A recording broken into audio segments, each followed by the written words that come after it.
Viewers, நம்ம இன்றைக்கி healthy home சமையலில் டார்க் சாக்லேட் கேக் எப்படி செய்யுதுன்னு பார்க்கலாம். நான் இன்றைக்கி 3/4 கிலோ கேக் செய்ய போகிறேன்.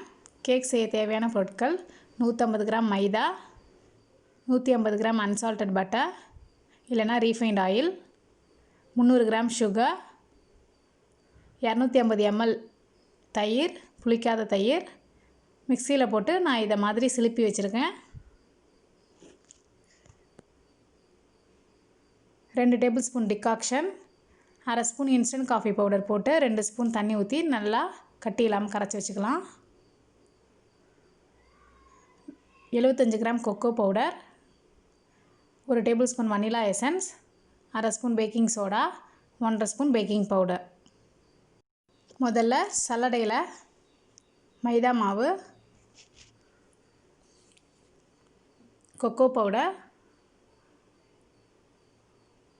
பேக்கிங் சோடா, பேக்கிங் பவுடர் எல்லாத்தையும் போட்டு நல்லா சலிச்சுக்கலாம். சலிச்சதுக்கப்புறமா இதை மாதிரி கட்டி வரும், அதெல்லாம் எடுத்துடலாம்.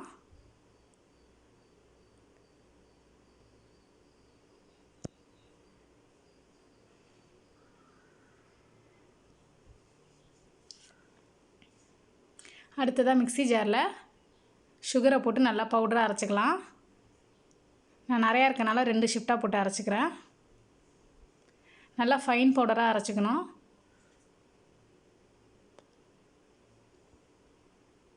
இப்போ இதை மாதிரி நான் நல்லா நைஸாக அரைச்சி எடுத்துட்டேன் சுகரை.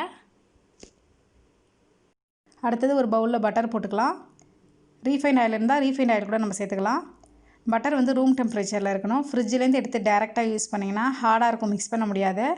இப்போ பாருங்கள் பட்டர் எவ்வளோ சாஃப்டாக இருக்குன்னு. செய்கிறதுக்கு ஒரு 1/2 மணி நேரத்துக்கு முன்னாடியே ஃப்ரிட்ஜிலேருந்து எடுத்து வச்சிடணும்.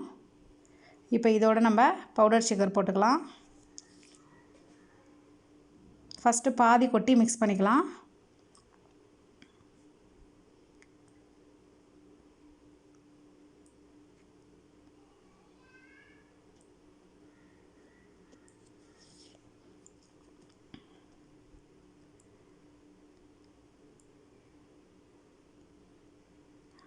அப்புறம் மீதி இருக்க சுகரையும் கொட்டி நல்லா ஒரு 10 மினிட்ஸ் பீட் பண்ணிக்கலாம் கையாலேயே.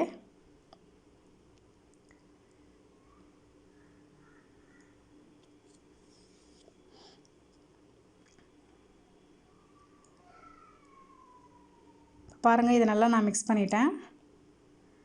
இப்போ இதோட நம்ம தயிர் சேர்த்துக்கலாம். நான் வச்சுருக்க தயிரில் பாதி சேர்த்துக்கிறேன்.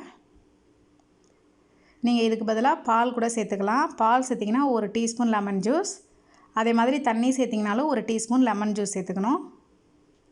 இப்போ இதை நல்லா மிக்ஸ் பண்ணிக்கலாம். இப்போ நல்லா நான் இதை மிக்ஸ் பண்ணிட்டேன்.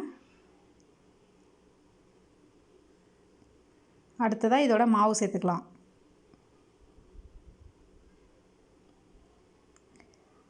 மாவை நான் 2 பேட்சாக சேர்த்துக்கிறேன். முதல்ல ஒரு பாதி சேர்த்து நல்லா மிக்ஸ் பண்ணிக்கலாம்.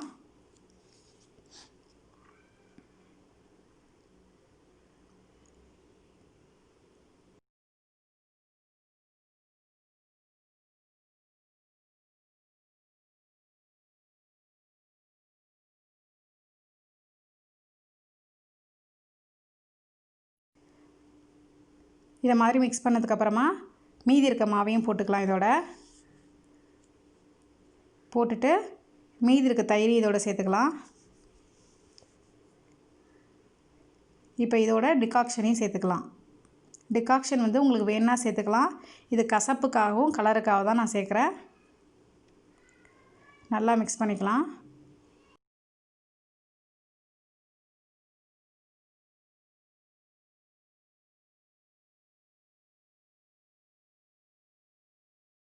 மாவை இதை மாதிரி நல்லா கரைச்சதுக்கப்புறமா ஃபைனலாக இதோட வனிலா எசன்ஸ் சேர்த்துக்கலாம். சேர்த்து ஒரு தடவை மிக்ஸ் பண்ணிக்கலாம். நல்லா மிக்ஸ் பண்ணதுக்கப்புறமா மாவை எடுத்து நம்ம இப்படி ஊற்றும் போது மாவு வந்து இப்படி மடிப்பாக விழணும். இதுதான் கேக்கு மாவோட கன்சிஸ்டன்சி.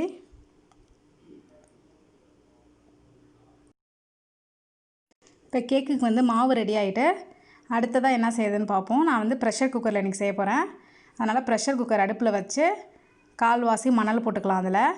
அது மேலே ஒரு பிளேட். இந்த பிளேட் எதுக்கு போகிறோம்னா பாத்திரம் ஃபேட் ஆகாமல் இருக்கிறதுக்காக போடுறது. நீங்கள் கேக்குக்கு எப்போதுமே ஒரே பாத்திரம் யூஸ் பண்ண போகிறீங்கன்னா நீங்கள் டேரெக்டாக மணல்லே வச்சுக்கலாம். இப்போ வந்து 10 நிமிஷம் இதை ப்ரீ ஹீட் பண்ணிக்கலாம். அதே நேரத்தில் டின்னில் நல்லா ஃபுல்லாக எண்ணெய் தடவிடலாம். எல்லா இடமும் எண்ணெய் தடவிடணும்.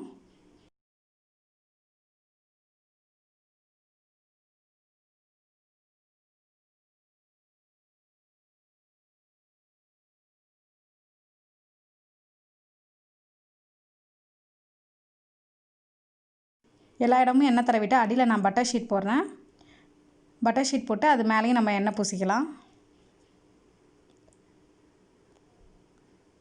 இது வந்து கேக் ஒட்டாமல் இருக்கிறதுக்காக அடியில் நான் பட்டர் ஷீட் போடுறேன். இல்லைன்னா நீங்கள் வெறும் எண்ணெய் மட்டும் தடவிட்டு மாவை ஊற்றிக்கலாம்.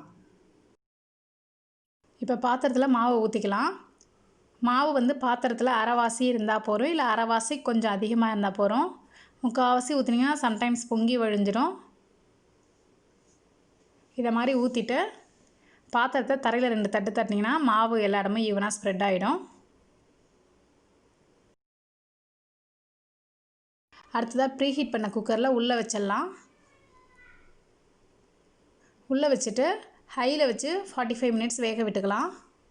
மூடி போடும்போது மூடியில் கேஸ் கட்டையும் வெயிட்டையும் எடுத்துகிட்டு க்ளோஸ் பண்ணிடணும்.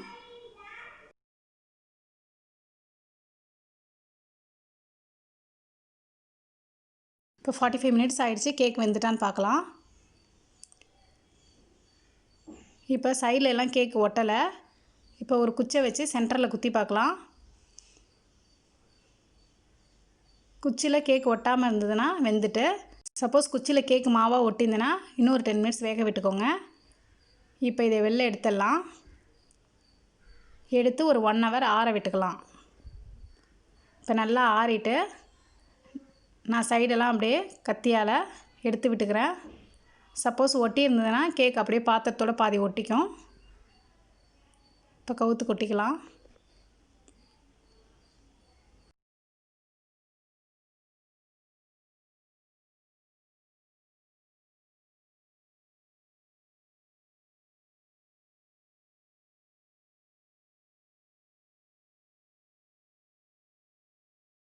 டேஸ்டியான டார்க் சாக்லேட் கேக் ரெடி ஆகிட்டு, இதை தான் வந்து பிளாக் ஃபாரஸ்ட் கேக்கில் வந்து கேக்காக யூஸ் பண்ணுவாங்க.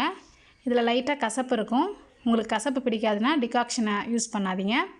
பவுடர் சுகரை வந்து இது மேலே தூவிட்டு சாப்பிட்டிங்கன்னா நல்லா டேஸ்ட்டாக இருக்கும். இன்னொரு வீடியோவில் நான் உங்களை சந்திக்கிறேன். அதுவரை உங்களிடமிருந்து விடைபெறுவது சித்ரா. அன்பால் இணைவோம், ஆரோக்கியமாக வாழ்வோம். இன்றே இணைந்திடுங்கள் ஹெல்தி ஹோம் சமையலோடு.